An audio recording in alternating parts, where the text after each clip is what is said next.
welcome to my YouTube channel, teman-teman.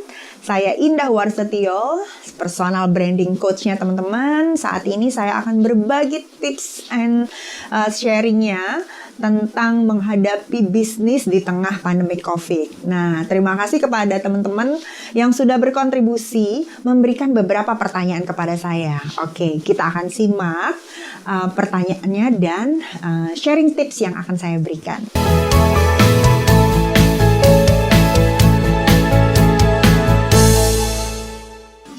Hai Productive Friend, kembali lagi ke YouTube channelnya saya, Indah Warsetio. Nah, kali ini saya akan menjawab beberapa pertanyaan yang sudah teman-teman kirim melalui emailnya saya. Dan hari ini saya akan jawab dan juga sekaligus memberikan tips and triknya ya buat teman-teman. Oke, kita bacakan pertanyaannya. Mbak Indah, dalam masa sulit seperti ini, apakah bisnis yang ditekunin oleh Mbak Indah untuk fashion dan F&B-nya ini masih bisa berjalan gitu ya? Kalau iya, gimana caranya? Nah, ya teman-teman, saya jawab. Saat ini memang kondisi yang tidak disangka-sangka ya teman-teman ya. Kita dipaksa untuk berubah karena dunia cepat sekali berubah teman-teman. Segalanya berjalan dengan cepat di era new normal kita saat ini ya. Di era new normal ini adalah perilaku audiens ataupun konsumernya kita semuanya berubah gitu ya. Dan saya dapat data dari McKinsey April 2020 yang lalu nih teman-teman. Hasil riset mengatakan bahwa perubahan perilaku konsumen ini masih akan terus terjadi dan mungkin akan berlangsung lama ya teman-teman ya, sehingga pelaku bisnis memang harus terbiasa teman-teman dan juga ikut dengan cepat melakukan inovasi bisnisnya. Nah, begitu juga yang tengah terjadi pada saya nih teman-teman. Saat ini semua bisnis memang mengalami penurunan teman-teman. Nah, lumayan shock gitu ya teman-teman ya. Tapi mau nggak mau gitu ya, kita sebagai pelaku bisnis juga harus bisa cepat melakukan inovasi ya. Jadi kita harus terus bergerak, harus terus produktif gitu ya. Memikirkan bagaimana nih ya melakukan selling di tengah pandemi COVID-19 ini ya teman-teman ya.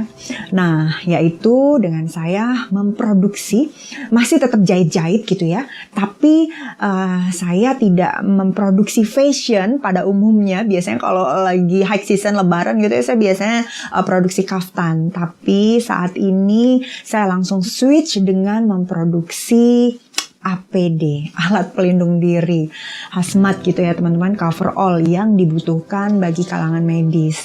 Nah, jadi tidak memungkinkan untuk saya merilis fashion hijab gitu ya, karena kondisinya seperti ini. Nah, begitu juga di F&B gitu ya teman-teman ya. Saya punya mitra bisnis gitu ya, saya support mereka dengan membuatkan program retail. Nah, biasanya mitra saya melakukan penjualannya langsung ke market gitu ya, langsung minumannya bisa dikonsumsi sama masyarakat. Tapi ketika pandemik ini mau nggak mau mereka harus tutup gerainya gitu ya. Nah, ini membuat mitra bisnisnya saya di waralaba F&B-nya saya itu mengalami penurunan. Nah, jadi yang saya lakukan ini apa? Di tengah pandemi COVID, saya juga harus melakukan inovasi, yakni dengan membuat program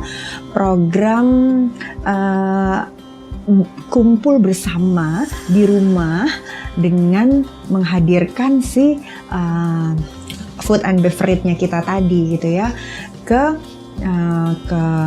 keluarga, ke family. Jadi saya bikin paket nih teman-teman. Saya bikin paket untuk bahan baku dari F&B-nya yang bisa mereka racik sendiri di rumah gitu. Jadi tanpa harus tutup gerai, tapi kita tetap bisa produktif untuk mendatangkan omset. Jadi mitra bisnis saya tetap tidak kesulitan untuk menghasilkan salesnya. Seperti itu. Jadi harus tetap berinovasi, harus tetap ini ya teman-teman, memberikan solusi nih. Nah, kita akan lanjut di pertanyaan kedua nih teman-teman ya. Ada email masuk lagi. Di masa pandemi ini, Mbak Indah, semua orang ini sulit. Usaha kecil hingga konglomerat pun mengalami kesulitan. Nah, apa nih tips agar mampu bertahan di era new normal?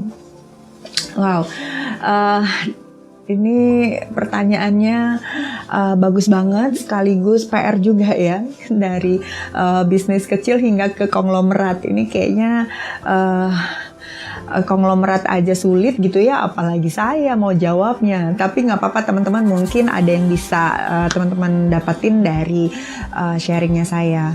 Nah, jadi terkait hal ini, kalau kata mentor saya gitu ya teman-teman, krisis yang kita hadapi ini atau dalam pengertian krisis itu memiliki makna nih teman-teman. Nah, maknanya adalah menggabungkan dua kata, yakni bahaya dan peluang. Nah ya, jadi dua kata ini ada bahaya dan peluang. Nah, menariknya nih teman-teman, di tengah krisis ini berarti sebenarnya masih ada peluang teman-teman. Nah, jadi ini jangan menjadi kelengahannya kita, namun justru kita harus tetap produktif. Bahkan harus jauh lebih maksimal lagi teman-teman untuk memenangkan persaingan ya. Di saat kompetitor kita panik gitu ya dengan kondisi bisnis yang seperti ini, kita harus membuat langkah-langkah inovasi yang bisa membuat bisnis kita terus maju, one step ahead ya. Nah, langkah-langkah yang bisa bertahan adalah dengan memenuhi kebutuhan konsumen ya. Jadi cari tahu apa yang menjadi kebutuhannya konsumen ya. Apa solusi untuk konsumen. Nah, ketika kita menjadi pionir di tengah kondisi seperti ini atau di tengah COVID ini akan sangat bisa menjanjikan nih teman-teman. Kita harus lebih sigap gitu ya. Kita harus lebih cepat lagi ya untuk menjemput peluang tersebut ya teman-teman ya. Jadi tadi ketika adanya krisis berarti ada dua makna, yaitu bahaya dan peluang. Manfaatkan itu ya teman-teman.